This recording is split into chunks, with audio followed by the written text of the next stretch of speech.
बाकी इस तरह की एक्टिविटी जो बिहार में पॉलिटिकल पार्टी की ओर से चल रही है, ये सब तो रूटीन वर्क है, इसमें कुछ खास जैसा नहीं, रूटीन वर्क। लेकिन 25 लाख 50 लाख सदस्य हैं, तो 50 लाख सदस्य आज इस कार्यक्रम में शामिल हो, इसकी कोई आवश्यकता है क्या? पहली बार मंत्री बने हैं RCP सिंह जी, आ रहे हैं बिहार में, तो उनके स्वागत का एक काम है, एक कार्यक्रम जैसा है, तो उसमें लोग भाग ले रहे हैं, लेकिन हर व्यक्ति भाग ले, इसकी कोई आवश्यकता नहीं।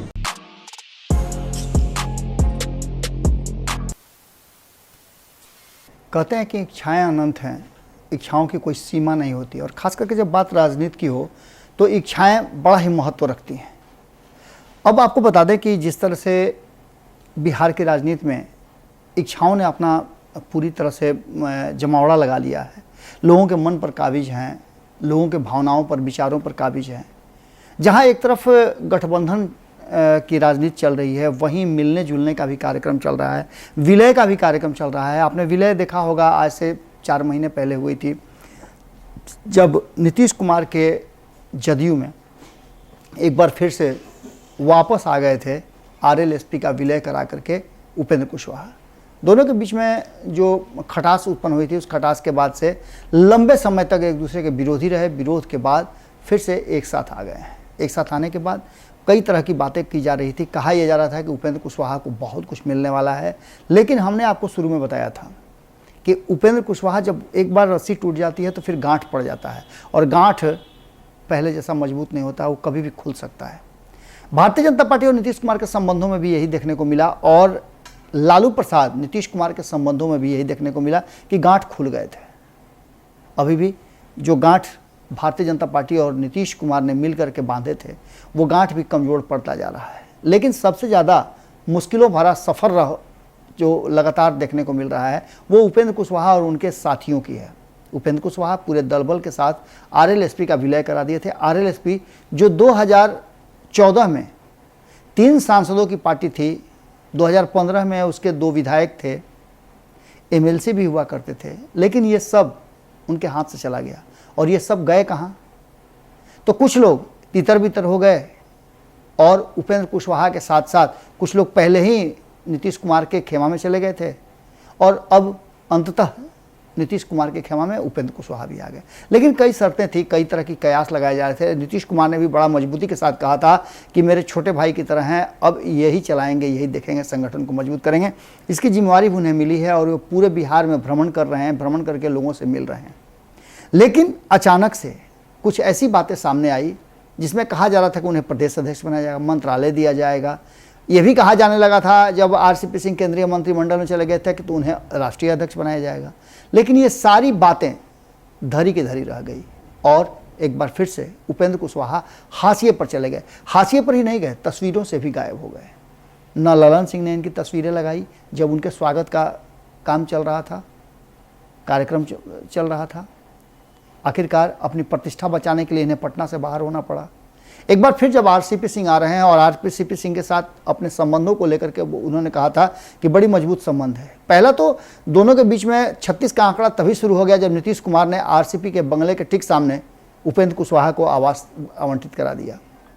उसी समय से ये बात नजर आने लगी थी कि कहीं ना कहीं जो बातें सामने आ रही हैं, उन बातों में उपेंद्र कुशवाहा अब सीधी तौर पर RCP के टक्कर में आ गए हैं, और यह नीतीश कुमार की रणनीति भी हो सकती है। आज वर्तमान स्थिति में उपेंद्र कुशवाहा को संसदीय बोर्ड का अध्यक्ष बनाने के बाद उनको क्या मिला? आज उपेंद्र कुशवाहा तस्वीरों से भी गायब हो गए हैं, जबकि संसदीय बोर्ड के एक जिम्मेवार पद पर हैं। फिर भी पार्टी के MLC हैं, वरिष्ठ नेता हैं, जैसा कि नीतीश कुमार ने भी कई बार कहा है, लेकिन इन्हें तस्वीरों से गायब किया जाता है। एक बार फिर से पटना छोड़ने के लिए विवश हो गए तब जब RCP सिंह आ रहे हैं। जब उनसे सवाल किया गया तो कई सवालों के जवाब में उन्होंने बड़ा ही बारीकी से अपनी बातें रखी। आप जानते ही हैं कि उपेंद्र कुशवाहा अपनी बातों को बारीकी से रखने के लिए जाने जाते हैं। साफ तौर पे उन्होंने कहा कि क्या ज़रूरी है कि हमारे 50 लाख सदस्य हैं तो सभी उस समय मौजूद हों, और ये संभव ही नहीं है। RCP सिंह का कार्यक्रम कोई पार्टी का कार्यक्रम थोड़े है, कोई मीटिंग थोड़े है। स्वागत है, जिसको इच्छा है जाएगा, जिसको इच्छा नहीं है वो अपना दूसरे काम देख रहे हैं। बहुत सारे काम जिम्मेवारियां हैं। ये अनमने ढंग से कही हुई उनकी बात इस बात की तरफ इशारा कर रही है कि उपेंद्र कुशवाहा अब निर्णय की स्थिति में आ रहे हैं। धीरे धीरे उन्हें इस बात का एहसास होने लगा है कि उनके साथ जो कुछ भी हो रहा है वो ठीक नहीं है। खास करके तब जबकि आरसीपी सिंह अध्यक्ष बने और राष्ट्रीय अध्यक्ष बनने के बाद उपेंद्र कुशवाहा के लोगों को दरकिनार किया गया। तुरंत परिवर्तन तो हुए हैं, लेकिन उस परिवर्तन में अभी भी आरसीपी सिंह के बाद भी, उनके अध्यक्ष से हटने के बाद भी अब तक उपेंद्र कुशवाहा अपने लोगों को एडजस्ट नहीं करा पाए हैं। अभी भी कई लोग टकटकी लगाए इस बात के इंतजार में है कि उपेंद्र कुशवाहा को कब मिलेगा कि वो उनके तरफ बंटवारा करेंगे।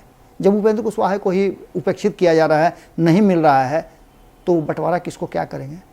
आज सुबह सवेरे ही पत्रकारों से बातचीत के दौरान उपेंद्र कुशवाहा ने क्या कुछ कहा, आपको सुनना जरूर चाहिए, क्योंकि आखिरकार सत्ता में बैठी एक ऐसे दल की कहानी है ये, जो दल अगर गड़बड़ आता है तो आपके जीवन पर भी असर पड़ेगा। सुनिए क्या कहा है उपेंद्र कुशवाहा ने। तो इस दृष्टि से भी खास है ही। बाकी इस तरह की एक्टिविटी जो बिहार में पॉलिटिकल पार्टी की ओर से चल रही है, ये सब तो रूटीन वर्क है, इसमें कुछ खास जैसा नहीं है, रूटीन वर्क है। लेकिन इस यात्रा में क्योंकि हमने पूरे बिहार की यात्रा का कार्यक्रम बनाया है और पार्टी के निर्देश पर यह कार्यक्रम बनाया है, और हम पहले लगभग 1 से 1.5 दर्जन जिलों में होकर आए हैं। उसी क्रम में अभी इस चरण की यात्रा है, जिसमें 4 जिला में हम अभी फिलहाल जाएंगे। वहाँ जाकर लोगों से मिलना, खास करके समाज में जो सबसे नीचे का व्यक्ति है अंतिम पंक्ति में, उससे मुलाकात करना, उससे फीडबैक सरकार के कार्यों के बारे में लेना, पार्टी में जो साथी हैं, अलग अलग प्रकोष्ठ के जो नेता हैं, कार्यकर्ता हैं, उन सभी लोगों से मुलाकात करना। तो यह हमारा पहले से चल रहा है और इस कार्यक्रम में अभी के चरण में भी यही कार्यक्रम पार्टी के, तो हमको लगता है कि अब ठीक से आंकड़ा मुझको नहीं मालूम, लेकिन 25 लाख 50 लाख सदस्य हैं, तो 50 लाख सदस्य आज इस कार्यक्रम में शामिल हो, इसकी कोई आवश्यकता है क्या? कोई मीटिंग तो है नहीं पार्टी की जिसमें अनिवार्य रूप से किसी को रहने की जरूरत है। एक काम है पार्टी का, निश्चित रूप से पहली बार मंत्री बने हैं आरसीपी सिंह जी, आ रहे हैं बिहार में, तो उनके स्वागत का एक काम है, एक कार्यक्रम जैसा है, तो उसमें लोग भाग ले रहे हैं, लेकिन हर व्यक्ति भाग ले इसकी कोई आवश्यकता नहीं। और कार्यक्रम मेरा पहले से लगा हुआ भी है, तो उन तमाम कार्यक्रमों को रोक करके सारे लोगों की उपस्थिति यहाँ 100% हो, इसकी कोई जरूरत नहीं। इसलिए हमने कहा कि कोई मीटिंग नहीं है ना, जेडीयू की कोई मीटिंग हो, जिस मीटिंग में मेरी उपस्थिति की अनिवार्यता हो, वैसा कोई कार्यक्रम हो तो आदमी दूसरा कार्यक्रम को स्थगित भी करता है, पोस्टपोन करता है। तो वैसा कार्यक्रम नहीं है, आज कोई मीटिंग नहीं, आज उनका आगमन है। आगमन में जो लोग यहाँ हैं लोग रहेंगे, बाकी कोई नहीं भी है, तो इस पर कोई बहुत गौर करने की जरूरत है। अगर ये वीडियो पसंद आई और वह बिहार के राजनीति और बिहारियत से सरोकार रखेनी तो सब्सक्राइब बटन दबा के चैनल के सब्सक्राइब कर ली। ओजे एगो घंटी बा, ओकरा बटन दबा देला से कुल सटीक और मारक खबर रुआ मुफ्त में मिल जाई। अगर रुआ पत्रकारिता के हमनी के नया प्रयोग में सहयोग कर चाहतानी तो ज्वाइन बटन दबा दी। पेटीएम नंबर नोट कर ली 9386816700। धन्यवाद।